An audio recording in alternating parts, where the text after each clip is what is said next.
This is Kits and Wagers coming to you live Friday morning. I'm Adam Zdroik, joined by Chris Owen. Chris, it's 8 a.m. over where you at. I see the sun in the background, so happy Friday. Happy Sunday. Sunday, not Sunday. But game week 17, you have a lot of work to do, is what I'll say. It's been a tough couple weeks here. We got to get it back, though. We got to get it back. Chris, happy Friday. Welcome to the show. Thanks, Adam. Appreciate you leading off there. It is a sunny day. A rare sunny day here. A rare Friday show for us as well. It's a little after 8 a.m. local for me, almost nearing the noon hour for yourself. I think we're, just like we're coming up on the shortest day of the year here in December. I'm going to keep that theme. I'm going to keep a short memory here going off the past couple of weeks. I missed a couple close ones. We're back. We're in, once more another show here. We have a fun slate. Maybe not in the last 2 weeks we've had like a few big games with Villa City, Villa Arsenal, and a couple other big ones there too. Maybe not the biggest games on this week's show that we're going to talk about, but still just as important. We are going to get into that big game on Sunday too. But I'm excited. I got some wins to get here, so I think that's the most important part. Yeah, if you're watching on YouTube or Twitter, make sure to give a thumbs up, like, subscribe to the channel. But you can see all the games we're talking about: Bournemouth, Luton, Burnley, Everton, and yes, Liverpool, Manchester United. Chris, you're struggling, but I'm 9-2 in my last 11 bets on this show, so I'm just going to shout out myself because it's been a rough season on Kits and Wagers for me, but I'm starting to get it back, as I said I would. So as you can see on the site, my betting article was posted earlier this morning. And show favorite Thomas Frank on the cover. I got a nice little Brentford bet there, just going a little bit against the public there. Brentford are home against Aston Villa. I'm not going to mention what I went there. You got to click on that article. But we also got a bunch of news happening. Brian Mbomo undergoes ankle surgery. He's out for a few months. Koleosho undergoes a knee operation. We got some questions for the weekend. And Cuckoo's finally going to be back for Chelsea. But this first game we're talking about, this massive game we're talking about here, Bournemouth are home against Luton Town. Everyone's two favorite teams in the league, one could argue. Bournemouth are minus 215 to win at home. This is a big number here. I can't remember the last time I saw Bournemouth in league play as a minus 200 favorite. They were minus 175 about a week ago. You can check that out on the RotoWire betting pages here. But minus 215 to win for Bournemouth. Luton Town are plus 600. The draw is plus 370. Over 2.5 goals, minus 155. Under 2.5 goals is plus 125. There's not a ton of injury situation for Bournemouth. They've been pretty much running out the same kind of lineup that they have been, and they've gotten a lot of success with it. One of the most informed teams in the league. Luton Town, they'll have Nakamba is suspended, but Agbene should be back from his injury. Osho should be back from his injury. Lakanga might be back from his injury, but they do also get Kabore back. He was ineligible to play against Manchester City last game, so he's going to be back. They play well at home, but they struggle a little bit away from home. So what do you think? What do you think is going to happen here? Bournemouth in form, Luton Town away from home. What do you got? You said it. Two teams kind of on different paths right now. Bournemouth has been really strong lately. They've got 4 wins in their past 5 matches, and one of those was a draw. Luton Town, of course, has dropped 3 straight. Like not as tight defensively as you'd like to see a team. I will give them credit though. They've had a really tough run of matches lately. They just lost to City, gave them a pretty tough match too. That was 2-1. They lost the week before in heartbreaking fashion to that late Declan Rice winner. That was 4-3. Brentford 3-1. They did manage to pull one over a kind of down bad Crystal Palace team, and then lost to Manchester United prior to that. But yeah, Luton on the road. I am not super. Can't be that confident. Bournemouth, of course, playing great lately. They've conceded. They've kept clean sheets in consecutive matches against Crystal Palace and Manchester United. So getting it done on the defensive side. Also filling the back of the net. That I will say maybe I didn't see the 3-0 win over Manchester United at Old Trafford coming, but I apparently haven't had a crystal ball here lately. But couple interesting things here. Two teams who, given Luton's propensity to give up goals, I am all over both teams to score here. It's a yes on both teams to score. It's a -125. I think that's the play here.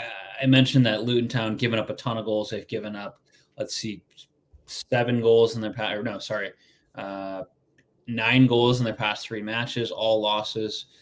2 of those were at home. They gave up 3 to Brentford on the road. It's not like they're good defensively. I'm curious. I looked at a couple other bets, but I was kind of blew my mind. But Bournemouth over 1.5 goals. I was like, oh, that was the first bet I looked at because of how many goals Luton's been giving up. That is -195 for an over 1.5 goals for Bournemouth. I was like, geez, absolutely not doing us any favors there. That was kind of disappointing. But on that same line of thinking, I was like, Luton can score. They've scored 3 goals against Arsenal, 1 against City, who are obviously a good defensive team. I like both teams to score here. And then the other one that I also wanted to do, but is I feel like Luton has at least been hanging tough with top sides, and despite all the losses, they're still like in a lot of 1-goal games. But I was interested in Bournemouth -1.5 at +135. That would have to, a couple of things would have to happen there, but I just decided, I think they're both going to score goals here. We're going to see like a 2-1, maybe a 3-2 type of game here. 3-2. Why not just bet over 4.5, huh? Yeah. I didn't have the metal to do that. Yeah, Luton Town coming off some massive games. They play well at home. They battled at home against Liverpool and Manchester City, even without a guy like Abore and some other injuries in there. But at the end of the day, they kind of let go a little bit and lost those games. So now they're away from home against Bournemouth. And one thing that stood out to me, in addition to, so Luton Town are bottom of the table in terms of possession. They have, on average, 2% less possession than Sheffield United, who are above them in terms of possession. So I just looked up their last few road games here. First half, 24% possession against Brentford. First half against Manchester United, 24%. First half against Aston Villa, 23%. First half against Nottingham Forest, another team that doesn't possess the ball a ton. Luton Town had 34% possession. First half against Everton, another team that don't possess the ball a ton. Luton Town at 30%. So we're going to get Luton Town in the first half, unless they go wild, they go crazy, and Edwards decides, hey, let's possess the ball. We don't want to let Bournemouth dictate this game kind of thing. But that's probably not going to happen. It's probably going to be Luton Town 25% possession. Bournemouth's last home game, in addition to playing well, they had more corners than Aston Villa. Aston Villa, everyone is talking up Aston Villa. They're coming off a couple big wins. Bournemouth are back at home, and this is a corners and wagers show. So I'll say that right now. I have 4 corners bets. If you don't like corners bets, then I'm not going to apologize for it, because it's going to be 4 winning bets. But we got Bournemouth -1 corner in the first half at -115. So if we go with the assumption that Bournemouth are probably going to have 70% possession, 75% possession, that's going to lead to corners. They're going to be in the attacking third a bunch. They're in form, so you got to think that this could be 3-4 corners in the first half for Bournemouth by themselves, if not more. So let's just go Bournemouth -1 corner in the first half, -115.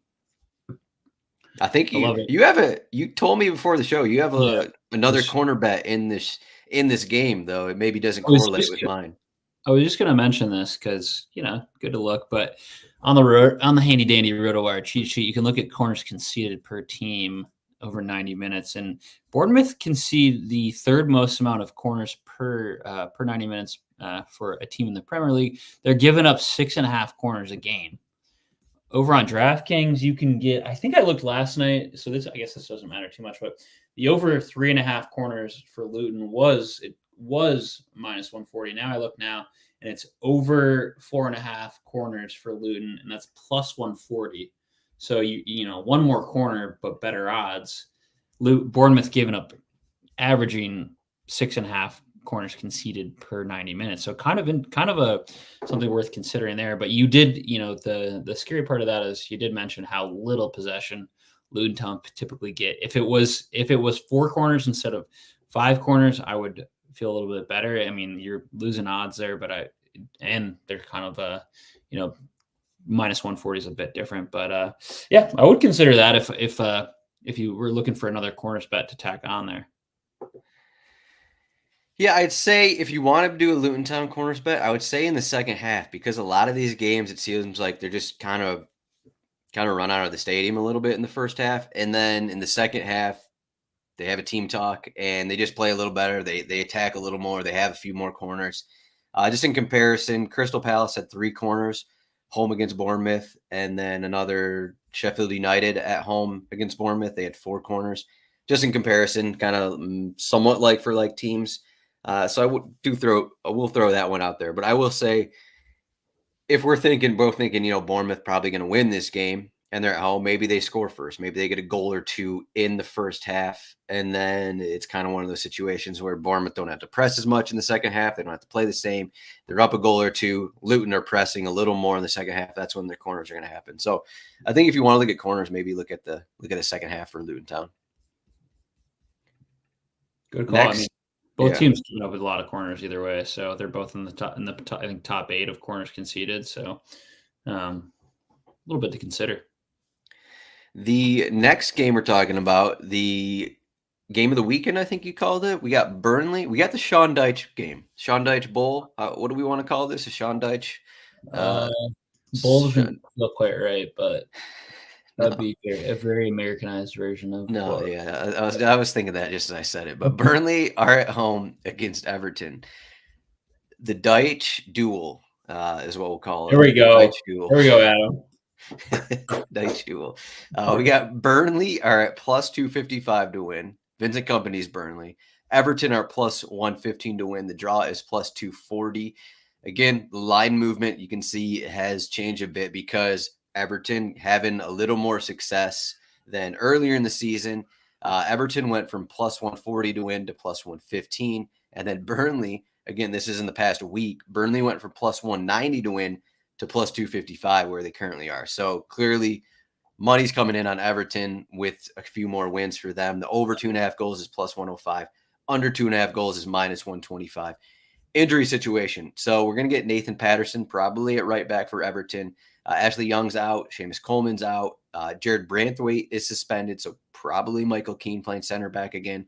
Idrissa Gueye is suspended, so we're probably going to get Amadou Onana back in the center of midfield. I think those are the main changes there. And then pretty much the same injuries for Burnley. I mentioned Koleosho had knee surgery recently. Though Charlie Taylor is suspended, so they don't really have – Charlie Taylor has played a bunch this season at left back. Hans Delcroix, I think he has 1 start in the season and looked terrible, so I'm not sure he's going to be starting for Burnley. I put Connor Roberts in. I'm not sure if he's ever played left back in his career. He's more of a right back. So we'll see how that shakes out for Burnley and what they want to do here. But home spot, both teams have some absences here.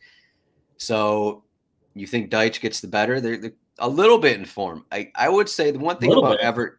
I would say the one thing about Everton is that they kind of been playing the same team all season. It's just some games they're going to hit the back of the net, and some games they're not going to hit the back of the net, and they're going to rack up 3 expected goals kind of thing and lose a game. That's just what's been going on all season kind of thing. More recently, they're finally scoring, so they're getting those wins. But do you believe the odds movement here in Everton now plus 115 to win on the road here? I mean, I'm just going to get out in front of this one and say that I'm taking Everton money line plus 115. But 4 wins in their last 5 Premier League matches. That's not a team in a little bit of form. That's a team in a lot of bit of form. They, of course, lost 3-0 to Manchester United. That was at home. That was pretty disappointing. But they beat Crystal Palace, who's, of course, pretty mid-table. And then they beat Nottingham Forest away, which is nothing to really hang your hat on. But they smoked Newcastle.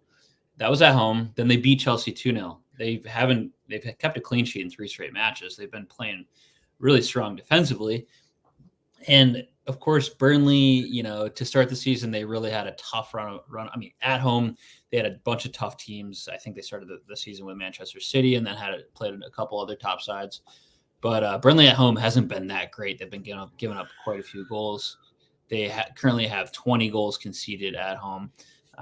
They've at least scored a little bit, but other than that, it's been kind of a bit of a struggle for them. But I just like the way that Everton are playing. As I mentioned, they've been winning games recently. We've got the Sean Dyche revenge game narrative too, which we all love.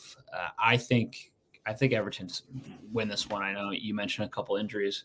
Also, the over under is kind of interesting too.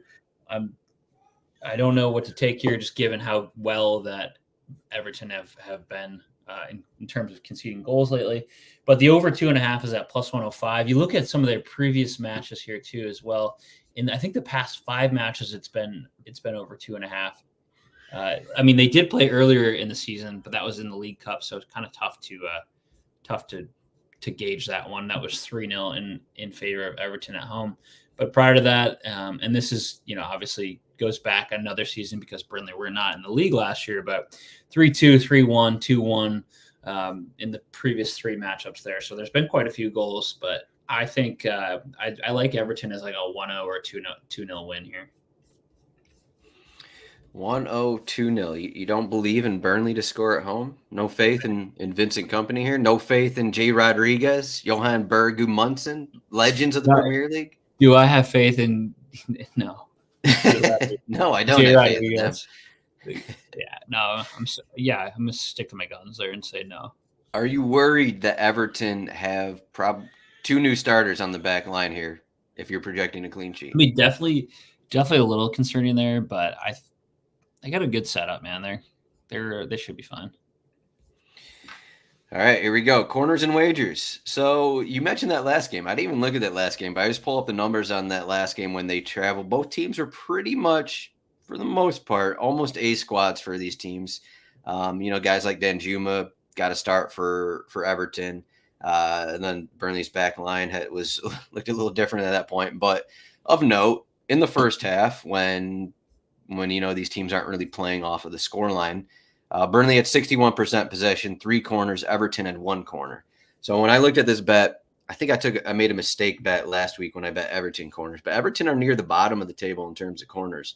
They're also near the bottom of the table in terms of possession. So this is kind of like a patented Sean Dyche team. They've kind of turned into this a little bit where they're having success. They don't have possession, off the counter a lot, and it's not going to lead to corners. So the worry here is that Burnley aren't going to get to 5 corners, but I think the value is enough to where I feel comfortable. And when as long as they're not winning this match, as long as they don't go ahead, 1-0, 2-0 kind of thing, and then Everton are pushing, I think Burnley are going to get to 5 corners. So I'm just going to take Burnley race to 5 corners at +155. If you want to go smaller, Burnley race to 3 corners, I think is like -105, something like that.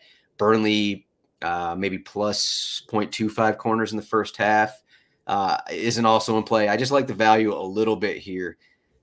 Burnley are at home. They're a team they like to possess the ball more. They're probably going to have 60% possession in the first half, if not for the entire game. So I see the value. I feel pretty good about what the possession is going to be like.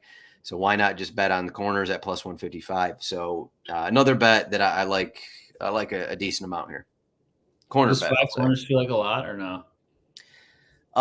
It's just because Everton don't allow a ton of corners. There was a similar spot. They played at Nottingham Forest. Nottingham Forest had 4 corners. It's just a lot of these Everton games just haven't had a ton of corners, which is kind of the worry. But then you throw in Nathan Patterson playing fullback, so that Michael Keane playing center back. So you throw in some new defenders. Maybe they're not going to be as stable as not allowing corners.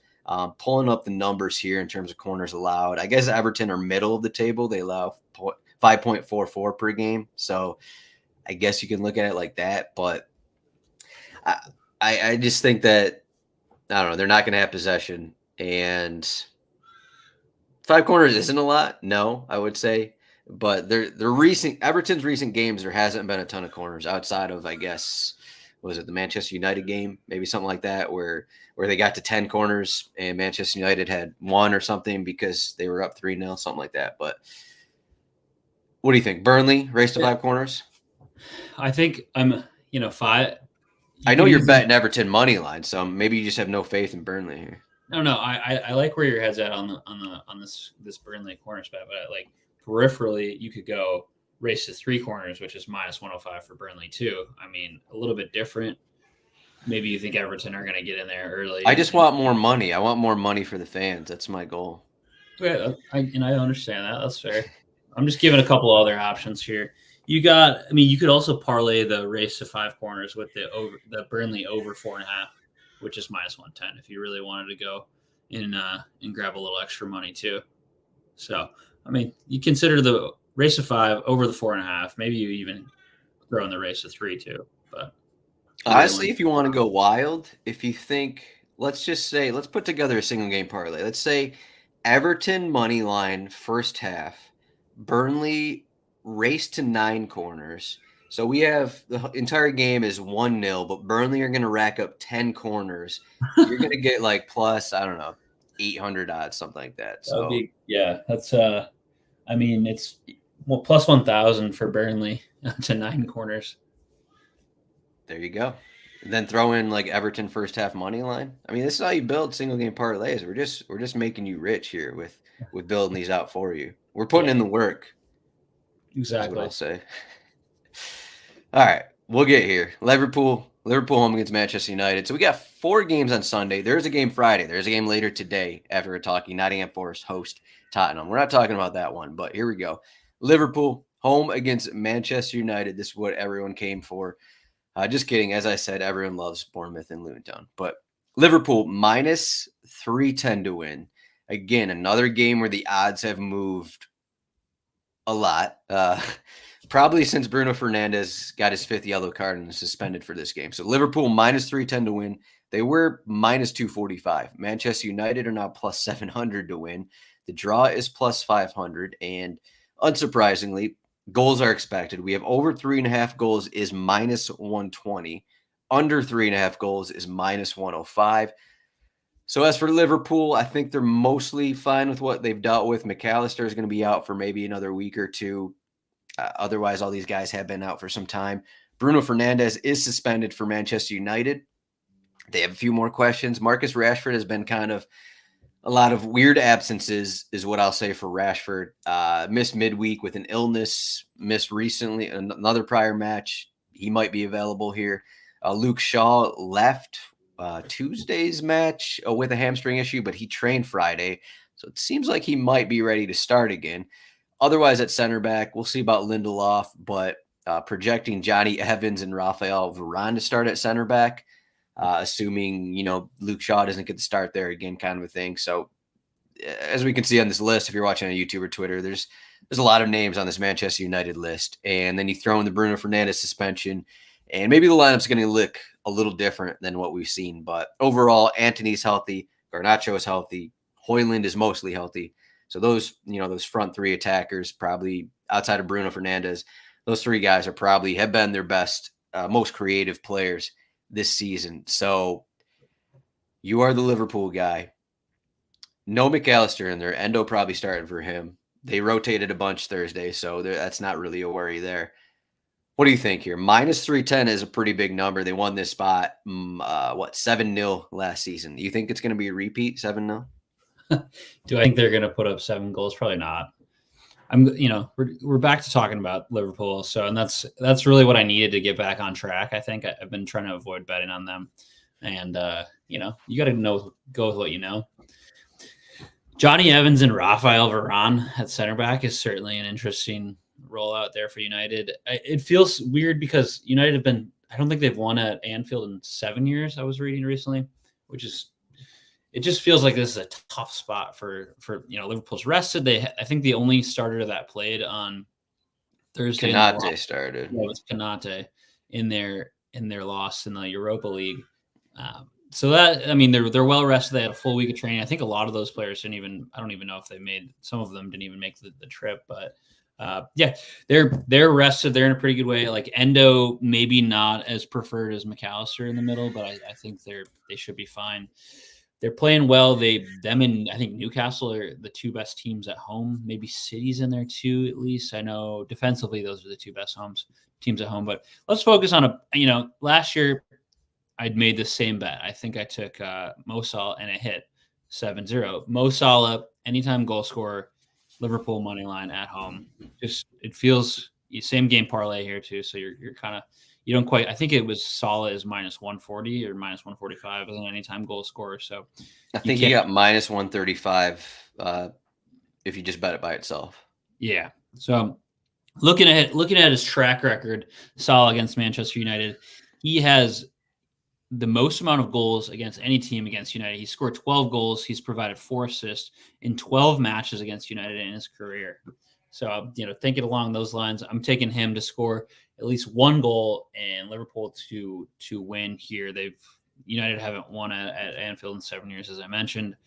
There's a couple other things out there, but I think those are the two big things. I mean, Liverpool over 2.5 goals is minus 125. Asking a lot to score 3 goals.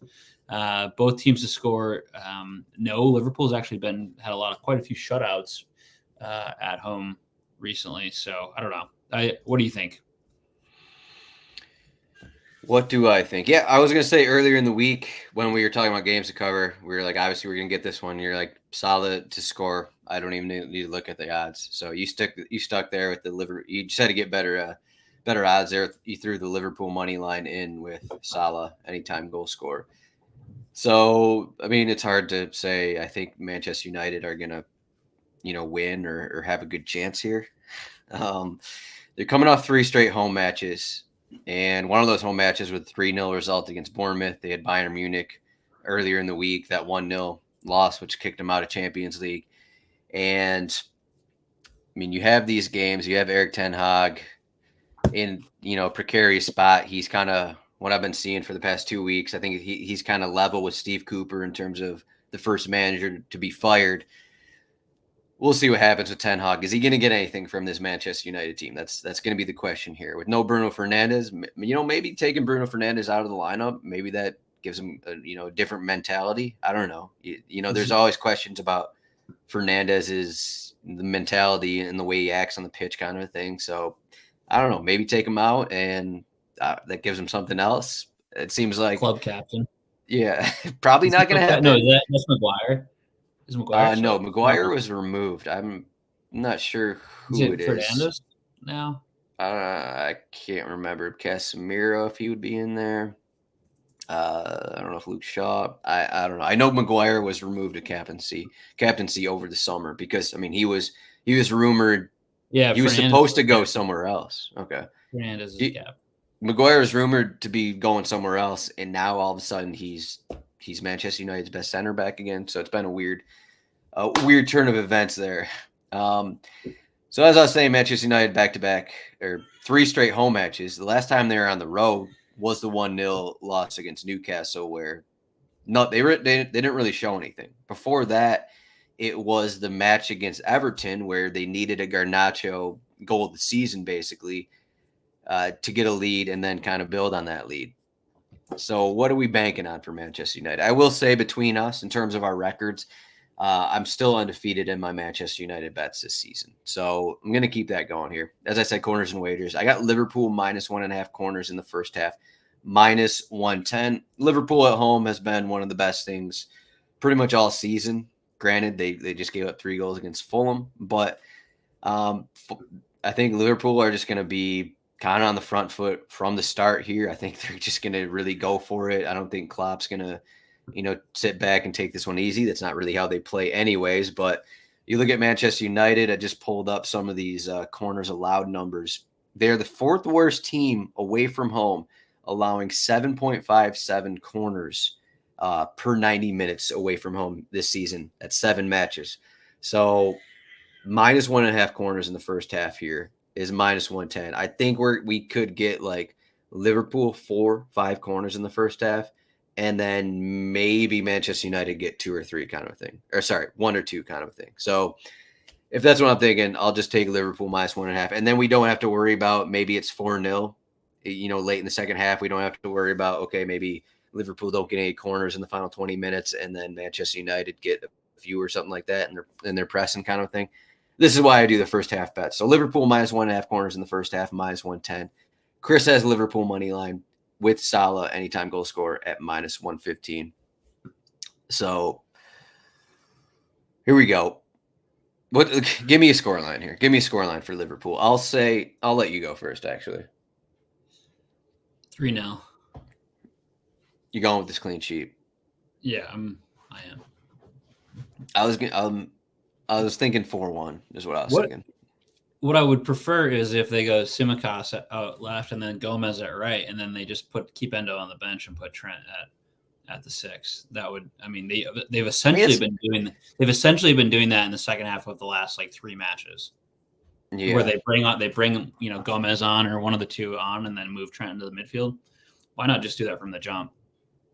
Yeah, I mean, that's where he played there a bunch in preseason. I know he's played there for England as well. I mean, he's still like, even when with the ball and even in the current formation, it's kind of like what Manchester City does, to where it's like, okay, it would be like TAA would be like the John Stones or Akanji playing in this midfield role, and then technically, I guess Endo would be next to him as the Rodri kind of thing, or McAllister in there is sort of a little bit. Yeah. Yeah, I mean, your idea, I mean, would make sense, but you're just throwing some shade on Endo, which no, I like. I mean, he proved pivotal in that Fulham game, but I mean, if you really wanted to put your best 11 out there, it would be the ghost of Joe Gomez coming in at right back and Simicas left, and Trent just pulling the strings. That's when they're their best. I don't know. That's what it seems like, at least.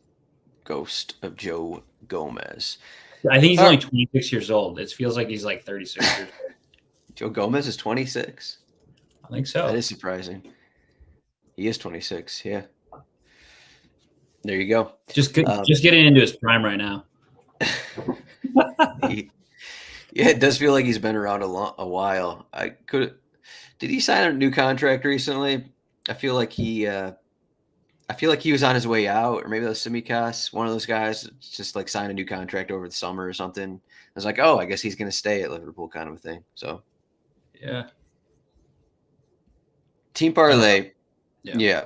Team Parlay time. What do we got? So you're talking about this Newcastle match. Newcastle. So Wednesday, they have this game against AC Milan. They're up 1-0. Pretty much everyone on their team seemingly running on fumes because they're running out the same 11 every game. So they did get Longstaff back. They got Dan Burn back.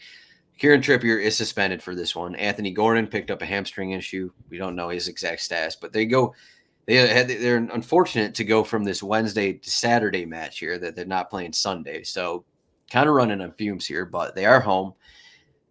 They do have more success at home. Granted, they just, they gave up that loss against AC Milan, but a little different situation. But Fulham coming off back-to-back 5-0 losses. What do you think is going to happen at St. James Park here on Saturday? Fulham coming off back-to-back 5-0 wins, right? Yes. It is. Yeah. It is early. 5-0 wins, yes. Fair. Impressive results for Fulham, maybe not the most impressive opponents. Newcastle, all last season, they hung their hat on their ability. They were the best. I think them and United were the best 2 teams in the league at home. I mean, St. James Park, you listen, anytime they're playing there, that's liable to be a win, or at least a strong defensive performance. I looked.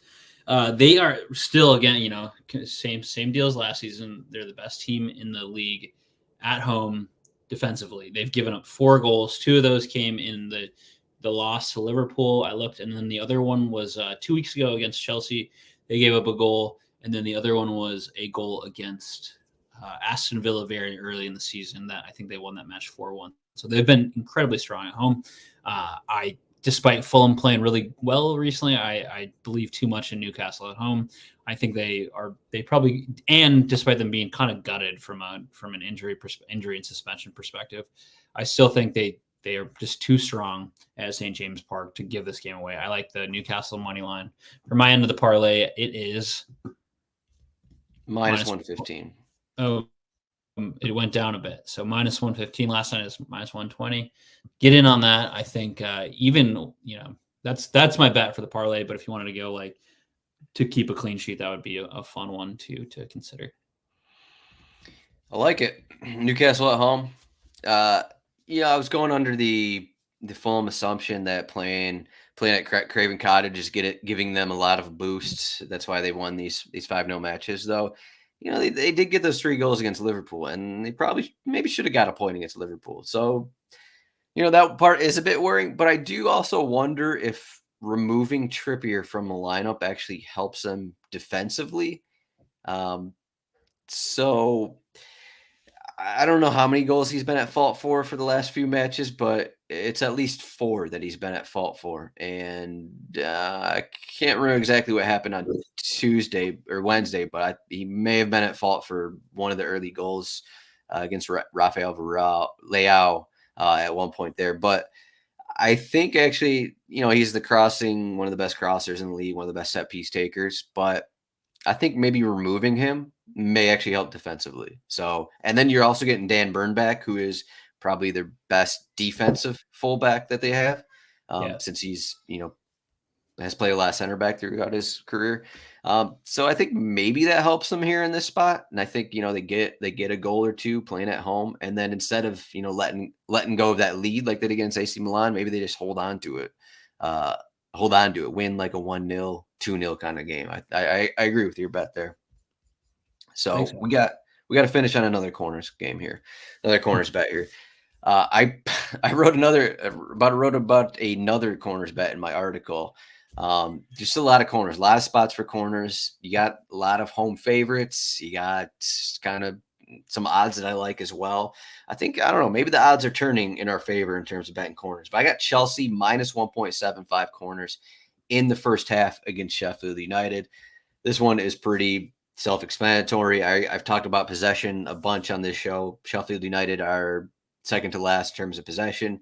They also don't get a ton of corners. Actually, I'm on the cheat sheet right now, so let's take a look at corners allowed. So RotoWire.com/soccer trial, you get the cheat sheet here, and you can see pretty easily Sheffield United allowed the most corners in the league per 90 minutes, 7.19 corners. I think it was against Liverpool, their first game under Chris Wilder. They gave up 9 corners in the first half, I think is the number, if I remember correctly.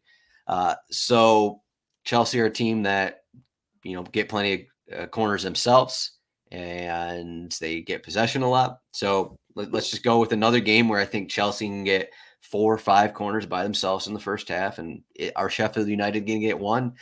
Maybe. Either way, Chelsea minus 1.75 corners. First half against Sheffield United, that's minus 110. Newcastle money line against Fulham, minus 115. Put that together, we're at plus 258 odds on the Team Parlay. Chris, are you sick of hearing about corner bets yet? No, I think I'm like fully indoctrinated on the corners bets. I almost wrote down the Chelsea over 6.5 corners was minus 140 when I looked at it last night. Not necessarily the odds I'd take, but Sheffield giving up a ton of corners, so that makes sense. And who doesn't love a good corners bet?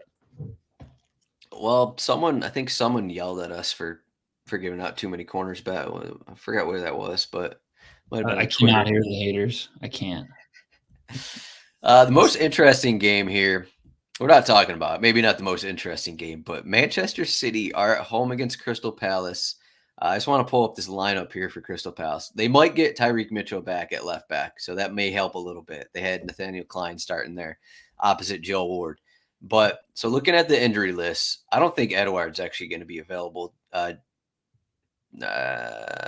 think we were actually so the press conference just came out when we started here, but Jefferson Lerma is out, Decore is out, Jordan Ayew suspended, Eze is out, John Stone is out, I think Edouard is out.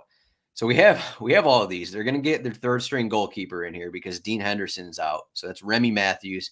He came on last week, and I think he allowed 2 goals against Crystal Palace, or against Liverpool, I want to say. So Remy Matthews, and then this midfield, I don't know who's actually going to start here. Chris Richards has been started and somewhat playing well. Will Hughes, and then I put Ahamada in here. I don't think he's gotten a start this season. Not sure what they're going to do. Mateta getting to, I think, his first league start of the season. And then they're just going against Manchester City at the Etihad. So just like is this going to be, you think, a classic Roy Hodgson game where it's 0-0 going to the 80th minute? Or is this going to be 5-0 because Crystal Palace are playing a bunch of B squad players here? I think City they'll probably win. No Holland, right? Yeah, no Holland. Probably no Holland. Yeah, probably no Holland. So it's still a Pep City. So, but I think it's just like a workman like 2-0 for City. They have like 80% possession. Yeah, I gotta.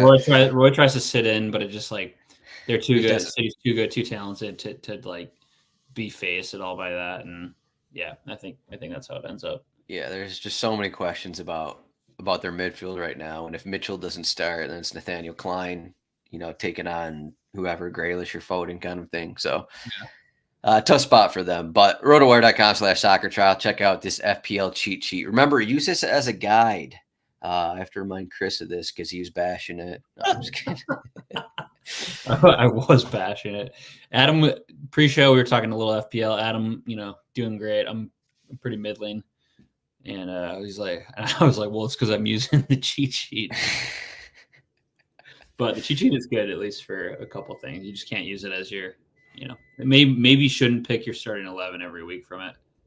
But you should. You could. Holland minus 200 score. A good guide. Solemn minus 135. Tied with Julian Alvarez here. Yeah. Followed by Nicholas Jackson. All right, Chris, you can find him at CHROwen8 on Twitter. I'm at RotoZdroik. Make sure to like and subscribe to the video if you're watching on YouTube or Twitter, or leave us a comment in the podcast feed if you're listening on the podcast. This has been Kits and Wagers. Good luck on your bets. See everyone next week. Holiday season is almost upon us here. So, Chris, hope you're ready to discuss Christmas at length and what you think about Christmas cookies, Boxing Day fixtures, which there isn't a ton of them this season, but that's for another time. That's for next week. Chris, thanks for joining me on Friday morning. We'll see everyone next week. Let's win some money. Thanks, Adam.